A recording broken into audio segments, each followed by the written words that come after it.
I think because of the unequal distribution of the benefits of globalisation, the idea that free markets has gone back to the idea that they're a sort of con which just help the rich. There's people keep thinking, they kept saying, but you said when you said we should leave that we were going to do this and that. Yes, but that depended on a government that would implement the decision to leave. And she said she was writing memoirs, and I said, what are you going to call them? And she said, undefeated. Good evening, everybody. Welcome to the Institute of Economic Affairs. My name is Tom Clougherty. I'm the Executive Director here. And it's my great pleasure this evening to be in conversation for the next hour with Charles Moore. Lord Moore, but he said I can call him Charles. Charles, welcome. Charles is a member of the House of Lords. He's a non-affiliated peer. He is, as of recently, the chairman of The Spectator. He's the former editor, of course, of The Spectator, The Daily Telegraph and The Sunday Telegraph. He's the author of an acclaimed 3-volume authorised biography of Margaret Thatcher. He writes a column in The Telegraph and a diary in The Spectator, which I have to say, your Spectator slot has been one of my absolute favourites to read for many years, especially when I was living overseas. Feel nice to feel a sort of connection to home and so on. So, Charles, welcome back. Thank you. It isn't your first time. It's not even your first time doing it in conversation at the IEA. I count a couple more. Although not for a few years. But I wonder if you can tell us, first of all, when did you first come to the IEA? Well, it must have been... thank you very much for having me again. And I very kind of all you people. There seems to be a sort of audience version of hot desking here. And this, and you're very kind of you to stand. I hope you can... I will understand if you decide to depart at any point. Yes, I first came here in either 1979, late 1979 or 1980. So that was the era of Ralph Harris and Arthur Selden, John Wood, and very, very much a great era. And, of course, great for me, aged 22, to see all this. And I remember first hearing here, I couldn't swear when, but Geoffrey Howe, Friedrich von Hayek and Keith Joseph. And so this was all very stirring stuff. Yeah, it was quite something, actually, to think coming in here. Probably would have been across the hall in those days. I think this room was still a library. But to have Hayek, Geoffrey Howe and Keith Joseph, he must have felt in the midst of things. Well, I think it's still the case here, but it's a very, very nice feature, the sort of egalitarianism of ideas. So there was no hierarchy in the way it all carried on. It's just a very intimate conversation between geniuses aged 80 and young whippersnappers aged 22 or whatever. And that's right, as it should be. Absolutely. So you're obviously one of the best-known journalists on the right, I think, in Britain. And you're very well known. Perhaps my introduction was somewhat superfluous to requirements. Nevertheless, there was something when I was just preparing for this conversation I hadn't realised, or if I had, I'd forgotten it. It's not a great secret, but you grew up as a liberal with a classical L. Yeah. I saw somewhere that your father paid for a life membership, so you may, in fact, despite being non-affiliated, still be a liberal in some official sense. That is possible, a theoretical possibility, yeah. But so I'm curious how that sort of the labels may have changed over the years. How have your own political and economic views evolved? Have they changed dramatically over the last sort of 40 years or so in British public life? I'd say by the time I actually started working, I had begun to adopt the views that are more or less my views today. I did, as was brought up as a liberal and active liberal, both my parents. But when I came to be entitled to independent opinions, I found they were somewhat different. And I was at university with... at the right period when all this was happening, from 75 to 79, and I wasn't involved in politics at all at that time. I was only a member of the Liberal Club because my father paid for it, whether I wanted it or not. And I didn't join the Conservatives or anybody else. I was interested in public affairs, but we were all being quite high-minded and apolitical at the time, and we only talked about politics in a sort of theoretical or historical way, largely. But we did notice that one or two people said interesting things in politics, and they were all Conservatives, or at least small c Conservatives. The small c one, I suppose, at this point being Enoch Powell, and the big C ones being Keith Joseph and Margaret Thatcher were the main ones that had the impact. And that was, of course, the early days of all of that. And that started to be the main way I looked at it, though not in a party way really, and that would be the foundation of continued thinking. But of course, everything develops and changes a lot over time. But that would be the thread, I would say. And actually, I mean, I think this was in a recent interview you did with Camilla Tominey for the Telegraph podcast, which was very good as well. I'd recommend that to people here. You were talking about the sort of the shift in thinking between generations, and actually that conversation was about, millennials versus Generation Z. Are they rebelling against the wokery of their predecessors? But something you said struck me, which was that when you were at university, you sensed a kind of generational shift as well, that the sort of communist sit-ins came to a sudden halt, and students started wearing black tie and going to formal dinners again. And I'm sure it was more than just that. Did you, the 70s were obviously a time of enormous kind of intellectual change or intellectual foment in the UK. But as a student, you were quite cognizant of that as well. Yes, I think it had blown itself out. The mood that was very dominant in 1968 and continued really until the mid-70s, and then declined dramatically. And this just happened in a cyclical way. Similarly, I think now we're probably getting near the end of the woke waves at university. I'm picking up more reaction against it. Still very strong wave, but I think definitely more opposition to it than it was. And this would just be, this is the way human nature works in those cycles, isn't it? No, absolutely. Yeah. Well, inevitably, we're going to talk about Margaret Thatcher. I imagine you expected that, and you don't mind that. Of course, you did spend 22 years, I think, working on the authorised biographies, which is an awesome thing. Yes, not 22 years doing nothing else. I had, but so I would. You slept. I reckon it was the equivalent of a 10 years full-time work. Okay. Yeah. Yes. Yeah. So I think that the first avenue I want to go down on this topic is that you hear a lot at the moment of people drawing parallels between today, 2024, and 50 years ago, 1974. I suppose it works because in both cases the Conservatives have lost an election. There's a leadership contest. There's a sense that the right needs to be remade or reborn somehow. Yeah. It obviously helps that they're exactly 50 years apart. But do you think, is this all a little bit too neat, or do you actually see meaningful parallels between today and 50 years ago? Well, obviously there are differences. One is that the Conservatives, when they lost narrowly. Another, however, is that when they lost twice in 6 months. So in 1974, and so because it was very hard to drum it into Ted Heath's head that he'd failed, and it did take these two elections, and even then he didn't admit it. And so Mrs. Thatcher had to be bold to challenge, and in fact I think that's why she became leader, because in the normal way of things, the succession would have been arranged by the people who were already in charge, and that didn't happen. But I think the similarities are considerable, because Mrs. Thatcher, who'd been not very pro-Heath when she was one of his ministers, but loyal to him, and I think she had basically believed that a Tory government would just more or less get things right, and she was happy to serve in one, and this was exciting for her as almost the only woman and so on, and a great ambition. And it was only when they lost in February 74 that, if you like, the iron entered her soul, and she realised how far wrong they'd gone. And she therefore started to rethink, not based on a whole new set of beliefs, but in a way of returning to what she knew she did believe and trying to think it through and develop it and apply it practically. And that, I think, is a process which will happen and must happen now. And the mistakes may not have been in the last 14 years as consistently great as those of Heath, but obviously they're more prolonged. There are more strands in it. And also it's a more confusing picture, because when we try to write the history of the 14 Tory years, and I'm not volunteering,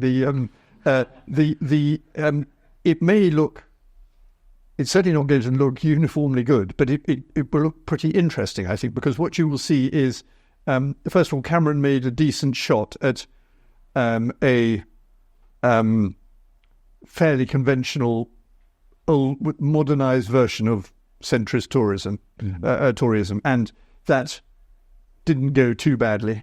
And then, of course, it went completely off the rails because of Brexit. Because he's calling the referendum, so that destroyed his project.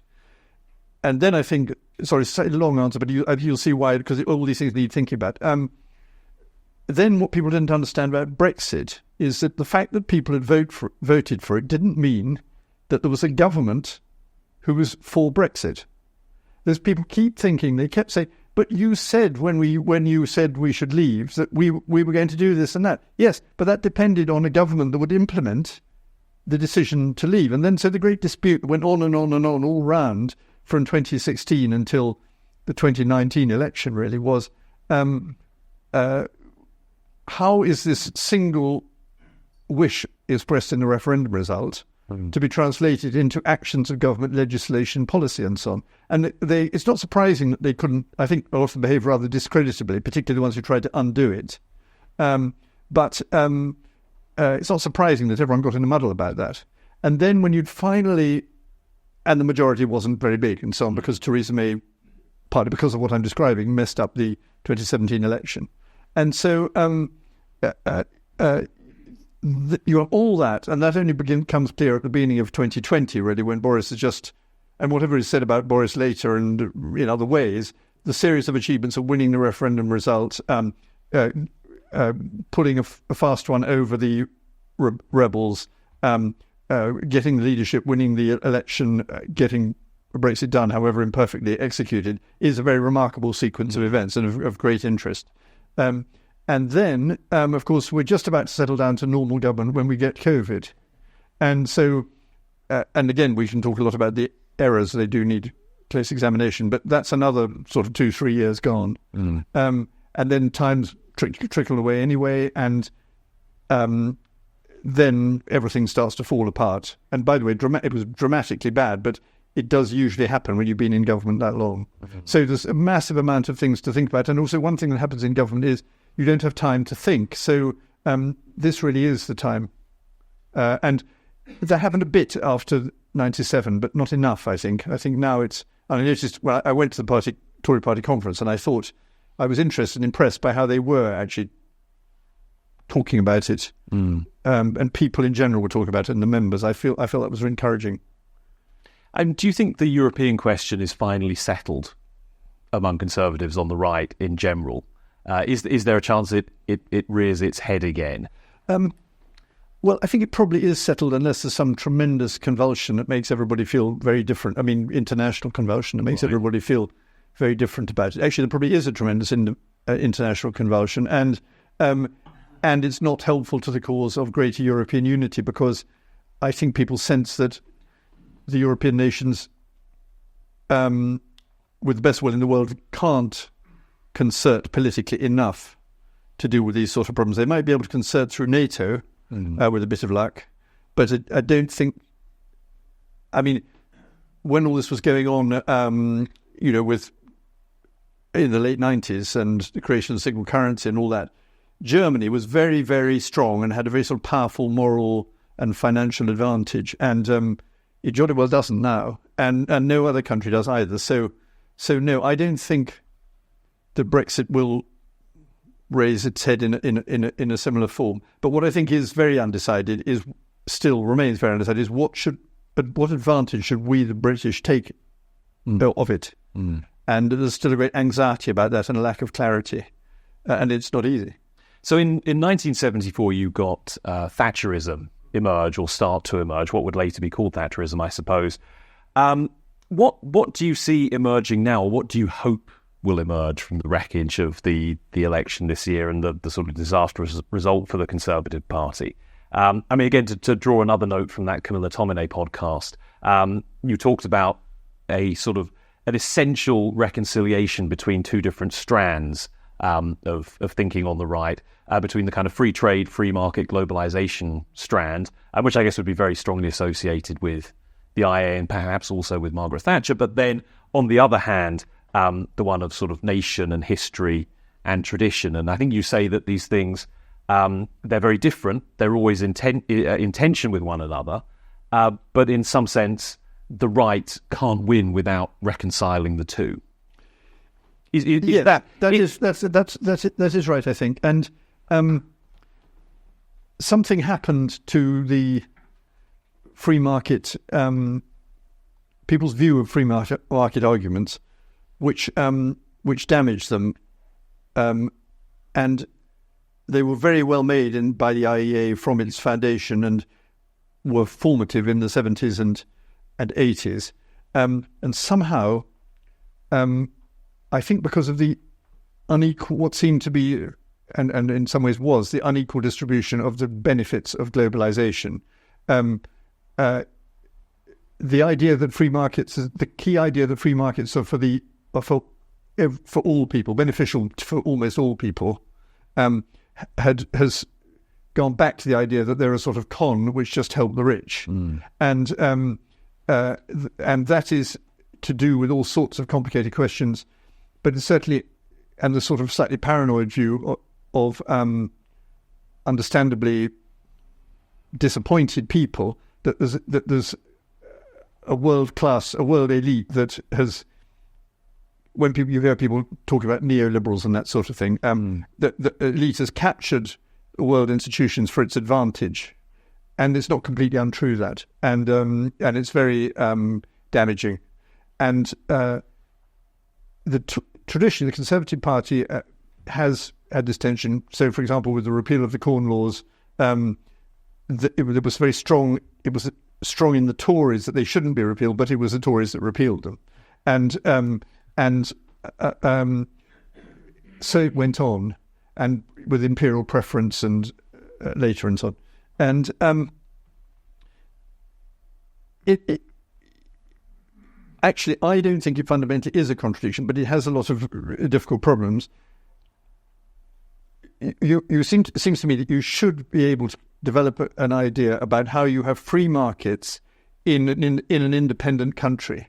And an independent country is not the same as an isolated country. So free trade is not some offence to national sovereignty or independence. It's not a coincidence, I think, that Adam Smith's famous book is called The Wealth of Nations. He doesn't see a contradiction between the existence of nations and the existence of economic freedom. He sees the one reinforcing the other. And somehow that got lost. So people say, people become protectionist. That's obviously a very great, ultimately very damaging. And I think pure free market people, in purely economic terms, I am fairly pure free market, but I think there is a sort of libertarian idea that you just let everybody do what they want and everything's going to be all right. And that doesn't correspond to human nature or the nature of human institutions or the problems of law and history and ethnicity and so on. So how are you going to... that did get a bit lost, and it didn't get lost, funnily enough, in Mrs. Thatcher herself, because she's got a very, very strong idea of Britain, what Britain's capable of doing, and how our spirit, our national spirit, a phrase she wouldn't have been shy of, embodies all sorts of ideas of free trade and liberty of all sorts. And that's true in a different way in the United States and in quite a lot of other Anglo countries. So it's all there, but somehow... we've got to think through. One thing we have to think through, for example, is, do we have an industrial strategy? And it's being said a lot that we should have. But it seems to me that why would we get it right now when we got it wrong before? I find it very hard to see why that should be so. What governments do when they have an industrial strategy is they decide that it's important to produce more steel or whatever it might be, and they then allocate taxpayers' money to steel. So that means somebody else suffers as a result of the change, and the money is misallocated because it's not really allocated for economic reasons, and therefore it's often just things like keeping a factory going in a marginal constituency. And I just don't really see how you get out of that. And when people say, yes, I recognise that, so we've got to have, then the next thing you do is you have a sort of body of industrialists and a body of trade unionists and of economists, and they all sit round and draw up a wonderful plan for how to make more steel or whatever. And I don't get it. I see why people worry about it, because, there are serious problems of why does, the Southeast is very rich and the North isn't. But I have a feeling that this has to be approached by other ways, like to do with regulation, taxation, and perhaps if you did a more appropriate industrial strategy, isn't really something you'd see as a strategy at all, economic strategy at all, but like people being much, much better educated, for example. I mean, if people more arithmetical, numerate, literate, and more closely, their education more closely related to the world of into which they were going to enter, by which I don't mean that they shouldn't study the past, then you might be getting somewhere. But anyway, these are the sort of things that there's lots of questions that sort of need to be answered, and perhaps won't be answered over the next few years. I think there's something interesting I've seen you write in a couple of places, I think, is sort of comparing challenges that we face now with challenges that were faced in Margaret Thatcher's day. And you've said, and I think the context you said this was you were defending Margaret Thatcher against this charge, I think levelled by Oliver Letwin, that she was too narrowly focused on economics and neglected the sort of communitarian side of conservatism. But you said politicians have to address the most urgent problems of the age. So in a way, I want to ask you what you think the most urgent problems of the age are. But the thing that I've seen you write, which I find very interesting, and I'll explain why, is that you've compared permanent officialdom, the power of the bureaucrat, to the power of the unions in the old days. You've talked about HR departments being, in some sense, the new shop stewards. The same problem, but a different form, I think you've called it. Now, what I'm struck by here is quite striking similarities with a paper that the Kemi Badenoch campaign put out during the party conference, which was called Conservatism in Crisis, The Rise of the Bureaucratic State. Now, I don't know if you've seen that paper or whether you sort of share that analysis, but I mean, do you identify this as the big challenge, or is this just part of a broader constellation of issues that need to be tackled? Well, it is part of a broader constellation, and the constellation is to do with the sense that people feel that whatever though they are still allowed to vote freely and express themselves fairly freely and so on, it makes no difference because there is other people at work who prevent your wishes being implemented. I think that's a very important factor and needs dealing with, and that was true of the trade unions too, because it was notable that, of course, Mrs. Thatcher's strongest point about the trade unions was that they are not themselves democratic, so they don't recognise they're actually not working for the workers who are their members. And her laws sought to change that so that they had proper ballots and so on, and brought them under the civil law. So, I mean, you can't do there isn't quite the equivalent to be done about the so-called blob. But that's the sort of thing that is a sort of increasing permanent official power. I mean, I'll take a slightly almost comic example, not quite comic, but Labour's proposing to get rid of the hereditary peers. And just thinking about this and talking about it in the Lords this week, there are 92 hereditary peers. And when I began to think about this, what I realised is I'm not thinking here of the constitutionalists here. I'm just this simple point. Almost all hereditary peers are private sector people. And they are not part of the blob because they're not there. They're not dependent on anything to do with the blob. They're not there because of the blob. They're there from accident of birth. And people may think that's a bad idea, but it's jolly well not blobby. And so here they are. It was a famous thing when Randolph Churchill, Winston's drunken son, got a growth in his stomach, and it was declared benign, and the doctors removed it. And Evelyn Waugh, when he heard this, said, "How typical of modern science to find the only part of Randolph Churchill that's benign and remove it." And I feel this is slightly what's happening with reform of the House of Lords. You'll find that you're getting the people who are not part of this great big system of sort of self-serving patronage, though they may well be the great-grandsons of people who were part of it. and all you're leaving. This is the only reform that's going to happen. And all you're leaving is all the people who are, including myself, who are the beneficiaries of appointment and therefore of ultimately prime ministerial patronage. So if you start thinking about all institutions in that way and the way they've become more permanent in their power and how their power tends to take over the power of elected representatives. So some of the Supreme Court judgments, for example, or continuing roles of European institutions, or the way the Climate Change Committee seems to be able to tell you what to do all about climate change, regardless of Parliament, or the powers of the Office for Budget Responsibility and so on.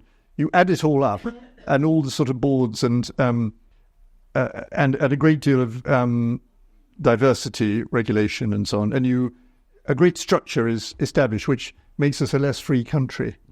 And I think people feel that strongly. So let's return to Margaret Thatcher. How did she become the kind of political party leader who would slam Hayek's The Constitution of Liberty on the table and say, this is what we believe? I mean, I suppose the supplementary question is, do you believe that story? Because it's a 580-page book. That's true. No, it's true, because I think one of the ways of understanding Margaret Thatcher is that I wouldn't say she was a devout person, but she approached the whole subject with someone with a very religious background. So she had a very clear grounding in Methodist Christianity, which affected her social views, her economic views, her political views, and her views about how she herself should behave. And so she had great moral seriousness, and she wanted to work out in a morally serious way what could be done for Britain. And so she was the sort of person who instinctively wants a Bible. And she would of course not said that the Constitution of Liberty was a Bible, but it could have a sort of semi-scriptural effect in her mind. And this helped her to drive herself and others forward all the time. I think one of the most marked things, I see Brian Griffiths here, and Brian was her head of her policy unit, and so he will confirm this and know it much better than I. One of the most powerful things about her was that the whole time she was in office, officialdom knew what she wanted and where she was going. All the time, the message was there through Whitehall. What the tension arising from what Ferdinand called her, who also rang the policy unit, called her angry will, was working through the system all the time. And so, though much of the bureaucracy didn't like it, they jolly well knew what it was, and the country knew what it was, and that's why they kept voting for it, even though they didn't particularly like it very often. But they thought, she knows what she's doing. They're going somewhere, so she won. Once she left office and she was writing her memoirs, and I met her at some party, and she said she was writing her memoirs, and I said, "What are you going to call them?" And she said, "Undefeated." But she had called them that instead of the Downing Street years. But anyway. The point there is, it's completely true.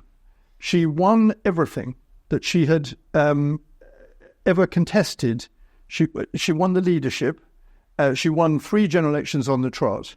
And here's a good quiz question: Who got the largest vote in the leadership election of November 1990? Our answer: Margaret Thatcher, because she in the first round got 200 plus votes. Heseltine only got 150. She then withdrew. Major got 180 or something. So she lost. She had to resign, but she got the biggest vote. So in her mind, why am I out? I've done everything you want me to do. I mean, we needn't dwell over her sort of unhappy psychology in the later years to make this point. But the point is, this to do with belief and a belief in putting belief into action, and this is very, very consistent with her, and uniquely so, I would say. Interesting. Yeah. But and I suppose it's not really counter to that, but do you think that there's a danger that we mythologize Margaret Thatcher too much? I mean, I see this when people talk about Margaret Thatcher. I think what they have in mind is very much later Thatcher, It's when she'd sort of reached her peak, maybe even gone perhaps slightly beyond it, when she was doing those sort of grand ideological statements in the House of Commons and so on, and was extremely combative about everything. Now, maybe that was always true, but I feel like the problem perhaps is that people think, well, she was a conviction politician and she was successful. We just have to believe harder. Or they think, she was up for a fight, so we just have to scrap more. But I'm struck, and part of, I think, preparing for this job or preparing for applying for this job was reading a lot about the early days of the IEA. And of course, I was working at the Centre for Policy Studies when we were sort of preparing for the 50th anniversary, which has been going on this year, of the CPS. And so reading back through old archival materials and board minutes from CPS meetings and various histories like Richard Cockett's Thinking the Unthinkable and so on. And the thing that you find kind of striking is that contrary to that idea of the great leader who just steamrolled over all the opposition and imposed her will, you had very influential people like John Hoskins in the early days getting incredibly frustrated with her. Yeah. And Alfred Sherman and so on had this nickname Cautious Margaret. And they thought she was too timid about things and too slow to action. Do you think that was actually perhaps one of her strengths, despite the mythology we have now? On the whole, I do, because I think she loved the well-known phrase, time spent in reconnaissance is never wasted. And she was thinking very, very hard all the time about when to do things and how to do things, as well as what was right to do. And so the classic example would be, we all know that she was had a great big battle with the National Union of Mine Workers in 1984-85. What we tend to forget is that she capitulated to them in 1981 because there was a closure program, and she realized at the very last minute, probably should have realized it before, that it couldn't be done at that time because we didn't have the coal stocks ready, we didn't have good trade union laws ready, and we didn't have proper police coordination ready. So she surrendered to the miners. I remember it was a very dark, gloomy day, I think in the spring, and I was a lead writer at The Telegraph, and we were all terribly gloomy about this, and it was sort of pitch dark in the early afternoon because of thunderclouds. I remember it's very... And she said, as soon as all this happened, she said privately, right, this is not going to happen again. I don't want a miners' strike, but I think there will be one. We must now prepare. And they did, and they got enormous coal stocks. And Scargill was arrogant or foolish enough to call a coal strike just when the weather's getting warmer. And so the trade union laws had changed, and a national police information coordination was set up in Leicester, and so you could deal with the flying pickets more easily and so on. And so she had got the time right. And that would be an absolutely classic example of what a politician must do. It's good generalship, really, isn't it? And so if you're trying to learn from Margaret Thatcher rather than just imitate her, or as some friends of mine have written rather derisively about modern conservatism, to avoid doing live-action role-playing Thatcherism, but actually try and do the real thing, but applying it to the modern age. What are the lessons that you should actually learn? Can I just say, I've been praising her. I just want to say one or two negatives that are worth thinking about. The first isn't exactly a negative, but she inherited something which she therefore didn't have to think about, which is the Conservative Party in the country was in good shape, and now it's not. So this is a massive issue about who's going to support a mass political party, how are they going to come together, etc. She also inherited a pretty well-working House of Commons, and now it's not pretty well-working. And so the status of the House of Commons has declined. And that makes it very much... Because a lot of the problems we have are simply that people don't trust the people in the House of Commons. They don't respect its procedures and so on. And that's fairly catastrophic. I think something she personally got wrong, those first two not so much, is...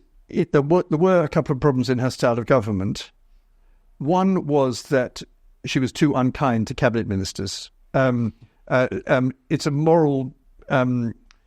if you're going to be unkind to anybody, be unkind to important people, not unimportant people. So that's good. She was kind to all the drivers and secretaries and things, and horrible to the ministers. But it was a problem, that, particularly in the later years, that she was so dismissive and rude to Geoffrey Howe, Nigel Lawson, and a whole load of lesser mortals. in the cabinet. And I think that was also to do with the fact that you know that nursery story called The Little Red Hen, when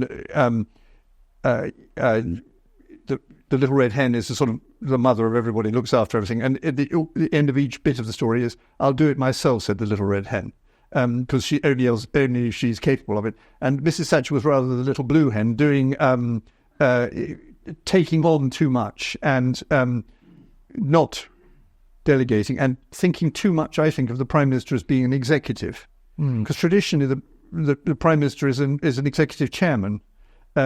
And this starts to, if you go on like this for a long time, which she did, you start to disable government departments. You demoralise the civil servants in those departments. You make the ministers less important, therefore less able, therefore less responsible. And that's become a massive problem in modern times. I mean, a really, really bad problem from Blair onwards, because you don't have a proper civil service structure anymore. And then you have these incredible feuds, which are in the middle of so quickly with this government. But we had it with Nick Timothy and Dominic Cummings and so on with the Tories. Everything focuses on what's happening in Number 10, and there's a sort of bogus West Wingery in which the Prime Ministership is turned into the presidency, and it's very subject to plots and rows and venom, and it takes, again, that's one of the many things that takes away power from elected people and hands it to officials, often political officials. So I think she gave birth to a certain amount of that. And as for the positive lessons that could apply today? Well, social media makes it so much more difficult, because everybody's under huge pressure to say something rather than do something. And she was very good at iterative processes. So though her will, in some way you might even say her whim, was very strong, she was very keen that the whole thing got done and properly on paper. And one reason I took so long to write this book is there's so many damn papers, because all the officials and the politician ministers work through. I mean, I see a lot of Brown's work, for example. Constant iteration, reiteration, reconsidering, proper government done on paper with everybody studying the evidence, collecting the opinions. So it's not at all dictatorial, and it's not televisual. Right. It's how is this actually going to be enacted in policy? What do you want to do, and then how do you do it? Very, very important, and very scrappy now. Very scrappy. And of course, everybody knew how to write in those days. So the memos are very clear. Now, I think partly because of computers and partly because of wokery, you can't read a government document because there's a whole load of stuff about diversity and stakeholders and things, and you just do not know what they're saying. You literally sometimes do not know what they're saying, and you certainly don't know what the real point they're trying to make is. And it's much more sort of pure administrative come governmental stuff used to exist and is on the record. And all those disciplines are gone, and I don't think they existed at all well in most of the last Conservative government, and it's sadly obvious that they already don't exist with this new government. And by the way, that was a problem with all the prime ministers, I think, Conservative prime ministers from Cameron onwards. I don't think you can look at a sort of golden period when all that was running smoothly. Yeah. So really it's about knowing what you want to do and making that clear and being able to communicate it throughout Whitehall. But secondly, really thinking through the how. Yes, and somehow you've got to remoralise the civil service. I am very angry with a lot of politicised bureaucrats and things like that, but you've got to... It's not completely... they deserve some sympathy, because they're very badly treated now by politicians. The convention's broken down that you can't blame your civil servants, so they do, and therefore a sort of leaking war goes on all the time. And when politicians say, "Oh well, I'm damn my civil servants, they always try to stop me," etc., I don't think they even begin to conceive of how you could possibly conduct any government without a proper civil service. You have absolutely no idea the volume, the depth, and you do need to value expertise and cool-headedness and so on. So I think there's a great demoralisation in the way we're governed, which is not just a problem for politicians getting angry about bureaucrats, though there is reason for doing that. It's a mutual problem. Interesting. One more question from me, and then we'll go to the audience. And I apologise if this is a bit of a strange one to end on, but I was just thinking about the roles you've held in the past and the roles you have now, and your position as one of the most prominent small c conservatives in the UK. As I mentioned before, I've worked in America for a while. I think one of the striking differences between politics here and politics in America is that they have a political movement on the right which is distinct from the political party on the right. Now, you can speak of an American conservative movement, and it is a genuine thing with its own identity, and to a certain extent, it holds the dominant position over the political party. Yeah. It's always struck me as odd that I don't feel we have that sort of thing in the UK, despite having most of the institutions you would expect to need to make it up. The magazines like The Spectator, newspapers like The Telegraph, more recently, of course, we've got GB News and so on. We've got think tanks. But I wonder why that sort of movement distinct from party hasn't really emerged in the UK. Perhaps a little bit of it is that the think tanks, for the most part, are not actually conservative or wouldn't identify as conservative. They're sort of free market or classical liberal or libertarian first. Titles like The Spectator are really they curate voices with different perspectives, rather than having that kind of National Review editorial line where they're really trying to forge a particular brand of ideology. Do you sort of agree with this thesis of mine? Do you think it's likely to change? Yes, I do, but some of it's to do with the fact that America is so big. So what the conservative thing we have that they don't have is a very large element of the national press, which, despite the decline of newspapers, is very important because it has a big presence online as well as printed, and magazine like Spectator and so on.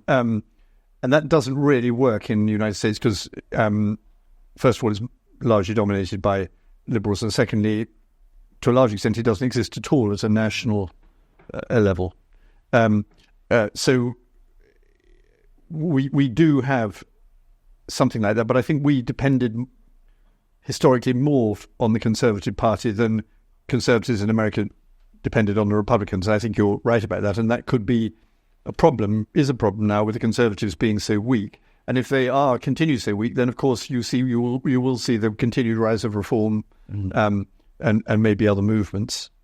I was very struck the first time I went to America as a grown-up. First time I went to America, so in the early 80s, by how ideological it already was, much more so than our disputes. It's a very divided society. It's become acutely so.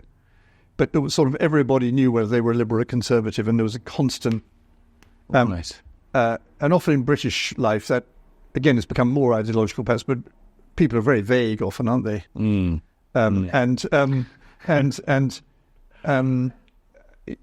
But again, it's an effect of social media that everything becomes more polarized, so you're sort of forced to identify. And I think there's a great deal of conservatives in America which is really wandering without a home because he's the presidential candidate, they feel they have to support Trump, or at least they have to shut up if they don't. But they don't have much in common with Trump. A great many people, great many do, of course, and they're all sort of there somewhere, unrepresented. And it'd be very interesting to see what happens if he loses or if he wins, either way, because he won't be president again if he does win. So it could all change again. Well, Charles, thank you. That's enough for me, although I could keep asking you questions and I think eliciting fascinating answers for much longer. But we've got a packed room, so let's have some questions. James, your hand went up immediately. A generic or Badenoch? I carefully avoided asking you that question, Charles. I was expecting to say you've said you won't make a choice, but you don't want cleverly, and I thought I'd be able to say, well, you've made your choice now. But of course, it's all rather different, isn't it? No, I think it would be better for me not to make a choice. Genuinely not to make a choice at this stage. Possibly not at all. I don't have to. But I think I've been keen on this process of going quite slowly, and in fact, I dismayed readers by suggesting it should go even slower. I do want to hear what they have to say, because one of the main things about all this, because of the nature of the current contest, is we don't really know much about these candidates, and so let's learn more. And I can make criticisms of Kemi and of Genrick, and I can offer praise, but I wouldn't think it was useful for me to come down hard. And actually, I find myself very conflicted. Can I say one thing? Sorry, just one thing. Not about the personality, but one reason I was keener than I might otherwise have been on Tugendhat was I do think that world dimension is so important now, and he's very good on that. And this is another dimension of Mrs. Thatcher which rather gets forgotten. Her free market stuff and her great economic reforms are very closely related to her idea about what's wrong with the world and the threat of Soviet communism, which she thought was growing and which she and Reagan succeeded in defeating. And it's the last time the terrible effect of the great victory in the Cold War was that we went to sleep about all of this, and both our financial arrangements and our defence arrangements and our foreign policy arrangements forgot about all this, and leaving opportunities to seriously bad people who have taken those opportunities. And there's a reluctance to recognise quite how serious that is, despite actual massive violence visible on our television screens every night, and other very distressing and dangerous factors. So I hope that the two people now wishing to be Conservative leader in the coming weeks will say something pretty big about all of that. That was a beautifully succinct first question. So if others could follow in the same vein, because I know there's a lot of questions to be asked. So yes, sir. You mentioned Sorry. Yes, you're right. Yeah, go ahead. You mentioned New York Powell, and you mentioned Trump. Do you see a more crude version like Tommy Robinson and a more refined version like Nigel Farage as dealing with what is generally perceived to be the biggest issue today?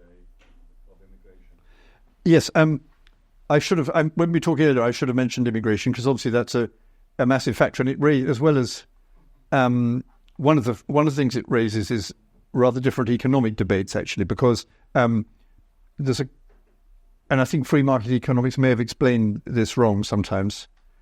It's all to do with this productivity question. An instinctive free market approach would be to say, let everybody in, and it will find its own level, and that will benefit everybody.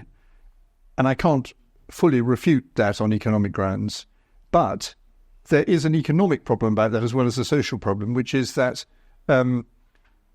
you're attacking productivity when you do that. You're always allowing you're just getting something cheap, and it's allowing you not to think about how you could improve your productivity. And that has become more realised than it was. It used to be fairly almost doctrinaire point about immigration that, of course, if they came, we'd all get richer, though there would be some social problems. Also, it had never properly integrated the immigration question with the whole question about benefits, because it's a very, very different proposition if people are coming in and making their own way in the world than if they come and they know they're going to get benefits regardless. My own view is that there's no real right answer to this, except that numbers are key. So it's a very banal point, but Mrs. Thatcher, in 1978, I think it was asked a question about immigration, and she said, "I do think people are worried about being swamped." And at the left of the Tory party, Willie Whitelaw and things were very angry with her for saying it, but it had a notable effect in the polls, pushing back the support for the National Front, as it was then called, which never revived again in her time. And her policy did reflect that. So I think the average immigration rate until just before the end of her time was about 50,000 a year. And you know, that you can argue about the numbers exactly, but that people did not feel they were being swamped. And, you know, now they do. And that must make a massive change to how everybody thinks about everything. You said there was some... If we could just move on to the next question, sorry, because there's a few to get through. So Hunter, yeah, thank you. You didn't ask yours? No, it came from a different... Oh, I'm so sorry. I couldn't see your mouth, so I thought you were the one talking. You said there was some truth in the claim that elites had captured the benefits of globalisation. And whilst there's some truth in every claim, I think there's relatively very little truth in that. Most of the benefits went to the very poorest people in the world. So I wonder if you could elaborate on that point. First of all, I think they've done so in the power of unanswerable international institutions. So this is not so much an economic point, but it does affect the power of international institutions to decide what happens in the world without reference to democratic government is an elite power. And so the amount of...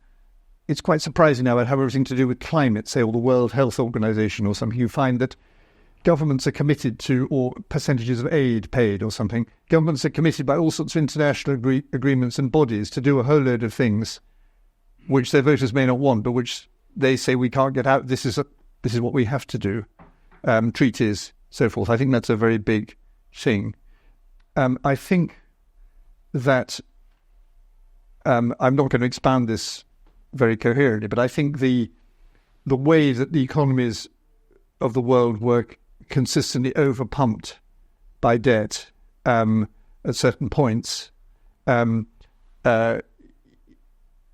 been dangerous, and I think the financial crisis of 2008-9 was very dangerous, and we did arrive at a situation in which it's a bit like COVID.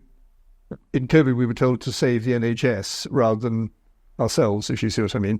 And in the financial crisis, we were told to save the banks rather than ourselves. Of course, I realise that if all the banks collapsed, we'd be in a very bad way. But do you see what I mean? I think there's a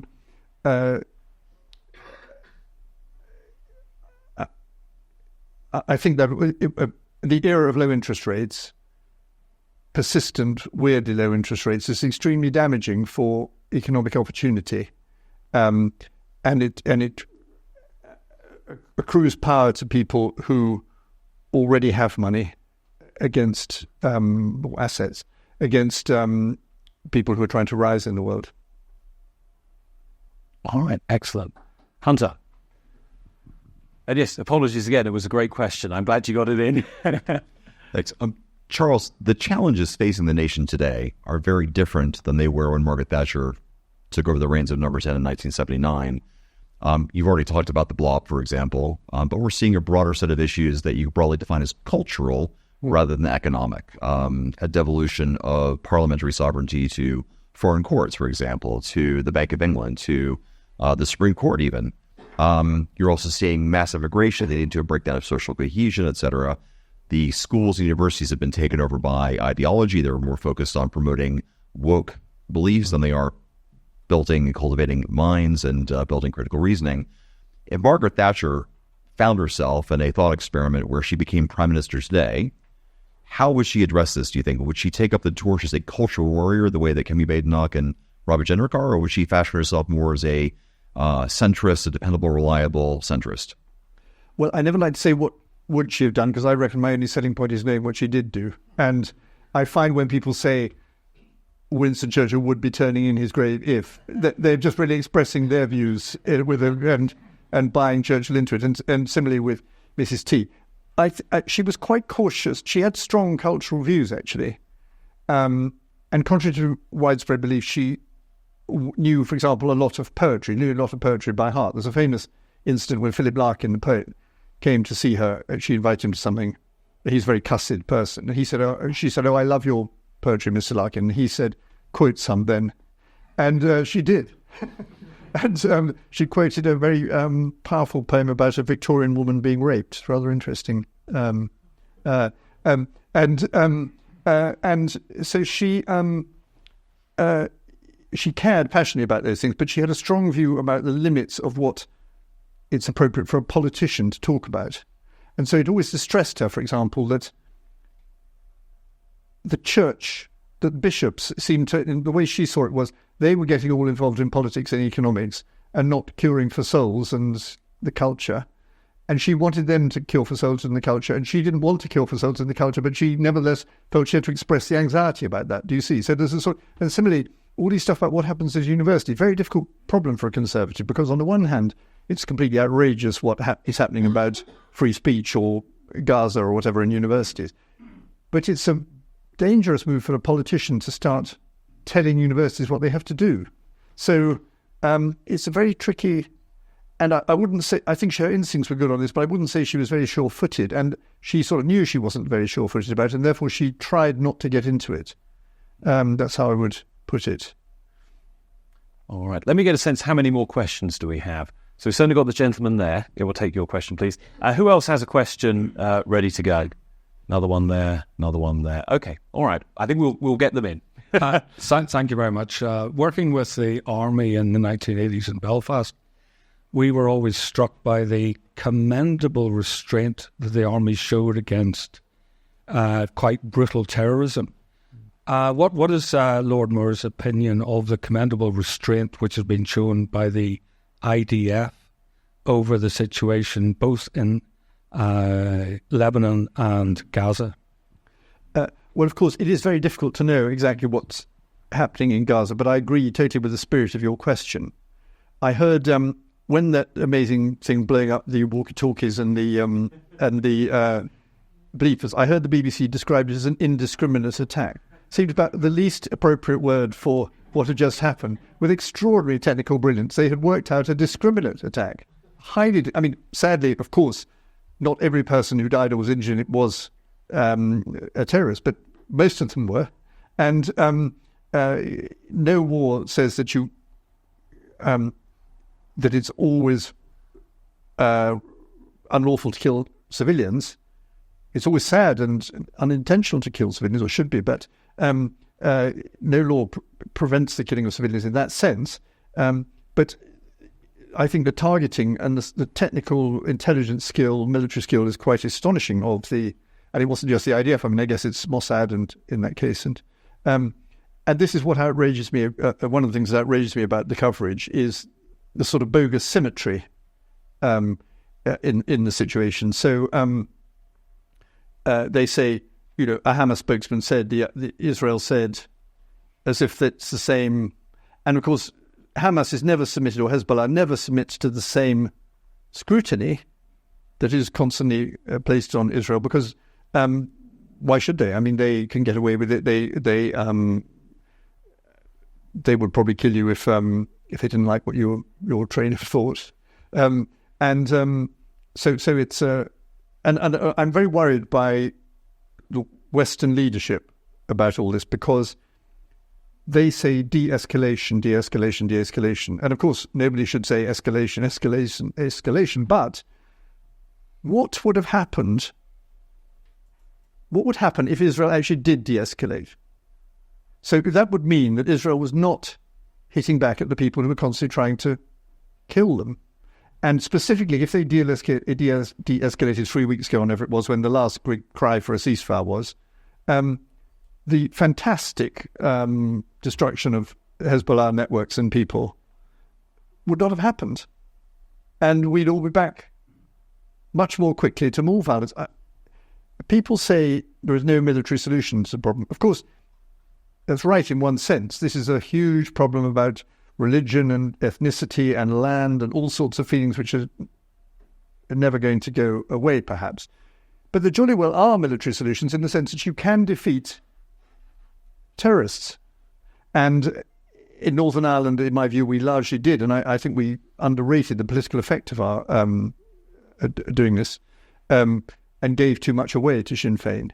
And I think I think Israel has the capacity, for which we should be grateful, because it helps all of us to do something about this. And I also apply this to Ukraine. I mean, you can't quite call a state a terrorist, I suppose, but Putin is behaving like a terrorist, and specifically using the weapon of fear as well as weapons, full stop.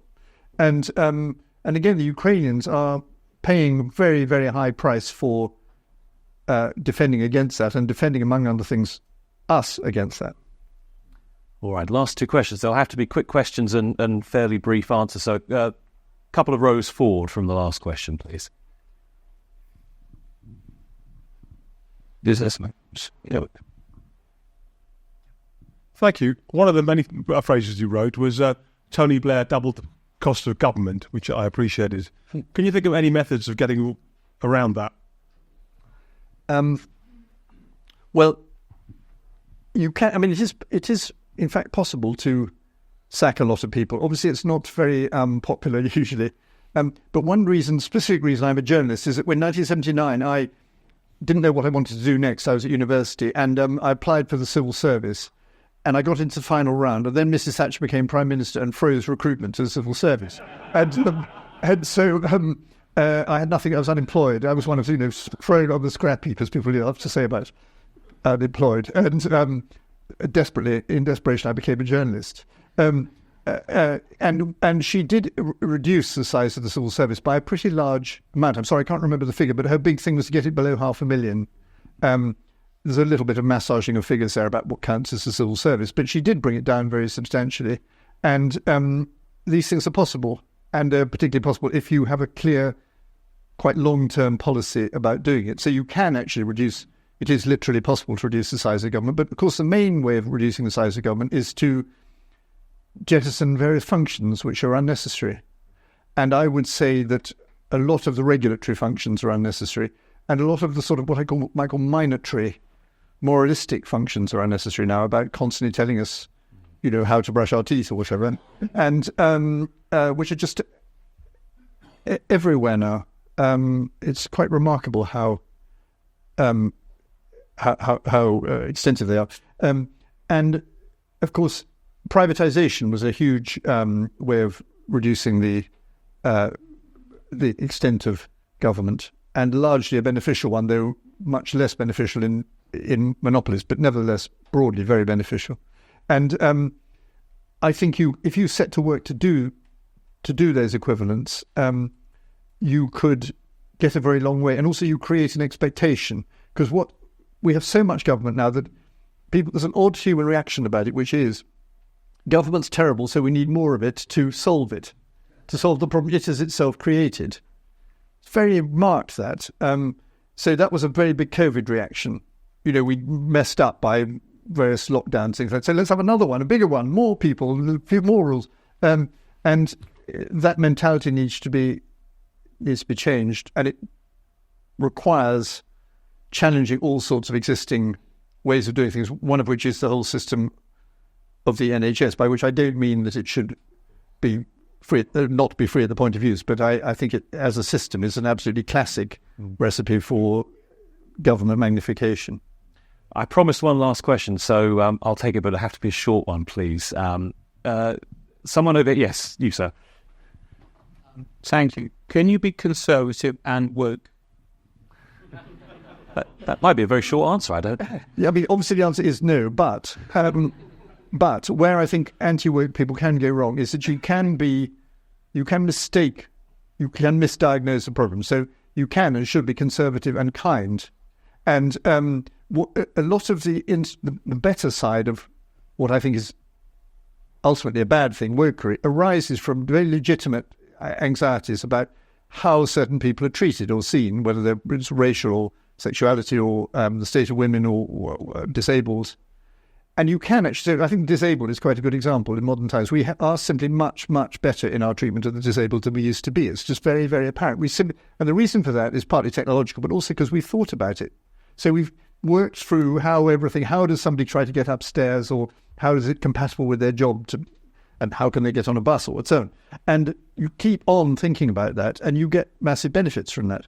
And so we must be careful not just to sort of sneer at everything which sets out to do this sort of good.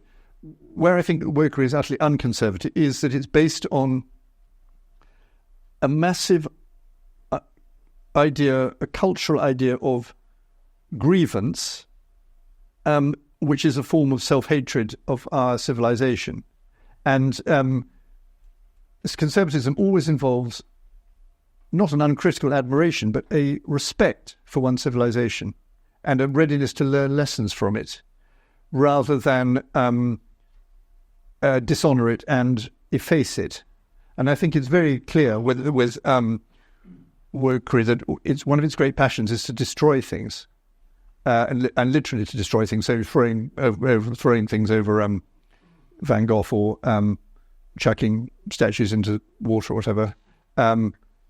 And we react quite tepidly. At my college, Cambridge, Trinity College, Cambridge, somebody went in and slashed the portrait of Balfour the other day, I think because who's a Trinity man, I think because of the Balfour Declaration probably. And actually I thought I might write to the Master Treaty soon, because we still haven't heard anything about whether this is being pursued or prosecuted. And actually it's an complete outrage. And everybody ought to see it's a complete outrage, even if they don't like the Balfour Declaration. We've really got to establish that point. Charles, thank you so much. Ladies and gentlemen, please join me in thanking Charles Moore.